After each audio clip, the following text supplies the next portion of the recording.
Bonjour à tous et bienvenue dans ce nouvel épisode du podcast Le Pharmapreneur, le podcast où nous explorons ensemble les facettes de la gestion d'une pharmacie et de l'entrepreneuriat en santé.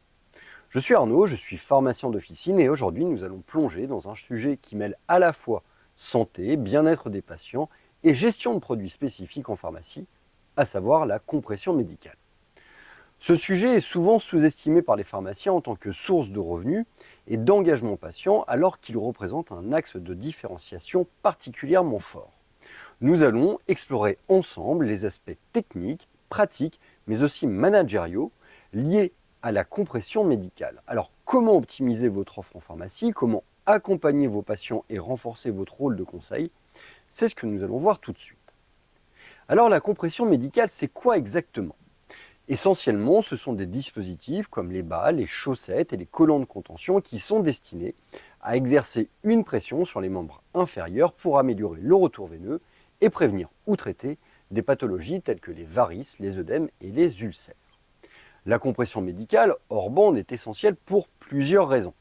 Premièrement, elle est souvent prescrite pour traiter l'insuffisance veineuse chronique, mais elle peut aussi être recommandée pour des patients après une chirurgie ou pour prévenir des complications comme la thrombose veineuse profonde. Et là, en tant que pharmacien, nous avons un rôle clé à jouer dans la délivrance et le conseil autour de ces dispositifs. En tant que gestionnaire d'officine, intégrer une offre de compression médicale bien organisée et professionnelle peut non seulement améliorer la satisfaction des patients, mais aussi générer des revenus supplémentaires. La clé ici est d'avoir une équipe formée, un stock adapté aux besoins de la patientèle locale et d'être en mesure de délivrer les produits avec un accompagnement sur mesure. Alors, la précision est essentielle lorsqu'on parle de compression médicale. Pour garantir l'efficacité des dispositifs, une bonne prise de mesure est indispensable. Voici donc quelques points à retenir pour assurer une bonne prise en charge. Tout d'abord, il faut mesurer au bon moment. Les mesures doivent donc être prises plutôt le matin car les jambes ont tendance à gonfler au fil de la journée. Ensuite, il faut utiliser les bons repères anatomiques, c'est-à-dire qu'il faut mesurer par exemple la circonférence des jambes à des points précis, au niveau de la cheville, du mollet et éventuellement de la cuisse selon le type de dispositif choisi. Il faut ensuite suivre les recommandations. Les produits de compression médicale sont classés en différentes classes en fonction de la pression exercée, classe 1, 2, 3, voire 4. Chaque pathologie nécessite une pression spécifique. En pharmacie, proposer un service de mesure personnalisé renforce votre conseil, votre rôle de conseil.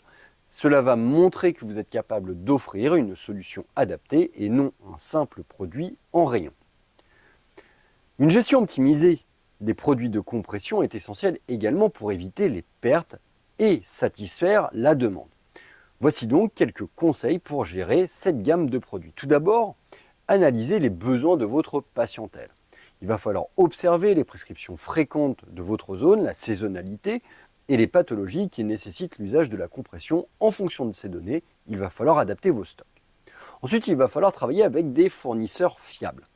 Optez pour des marques qui sont reconnues, qui offrent des produits de qualité, ce qui vous permettra et vous évitera des retours ou des réclamations de patients insatisfaits. Enfin, il va falloir penser à former votre équipe, vous assurer que vos collaborateurs sachent comment prendre des mesures et puissent conseiller correctement les patients. Une formation régulière est la clé pour maîtriser les nouvelles technologies et les produits sur le marché. En tant que pharmacien, vous avez aussi la possibilité d'élargir vos gammes, notamment en proposant des produits sur mesure ou des options plus esthétiques qui répondent aux attentes de patients plus jeunes et plus actifs. Une fois la compression médicale prescrite et délivrée, il est crucial de bien informer le patient sur l'entretien de ces dispositifs pour prolonger leur efficacité. Voici quelques règles d'or pour l'entretien des bas et des chaussettes de compression. Tout d'abord, on va favoriser un lavage à la main ou à la machine à basse température, c'est-à-dire moins de 30 degrés. Il ne va falloir jamais utiliser de sèche-linge car cela peut endommager les fibres élastiques. Enfin, il faudra penser à sécher à plat, à l'abri de la lumière directe pour éviter l'usure prématurée. En expliquant ces consignes à vos patients, vous leur assurez une meilleure longévité du produit et vous évitez des désagréments ou des réclamations. C'est également l'occasion d'instaurer une relation de confiance avec vos patients qui se sentiront pris en charge et bien conseillés. N'oublions pas que la satisfaction client est essentielle dans la gestion d'une pharmacie en offrant un suivi après l'achat, comme un service de rappel pour renouveler leur dispositif, vous allez créer de la fidélisation. Pour conclure cet épisode, la compression médicale représente bien plus qu'un produit standard dans une officine. En tant que pharmacien, nous avons la possibilité d'intégrer cet outil dans une stratégie globale de prise en charge des patients tout en renforçant notre rôle de conseiller de santé. En optimisant la gestion des produits, en formant les équipes et en mettant en place des services d'accompagnement sur mesure, vous pouvez non seulement améliorer l'expérience client, mais aussi diversifier les sources de revenus de votre pharmacie.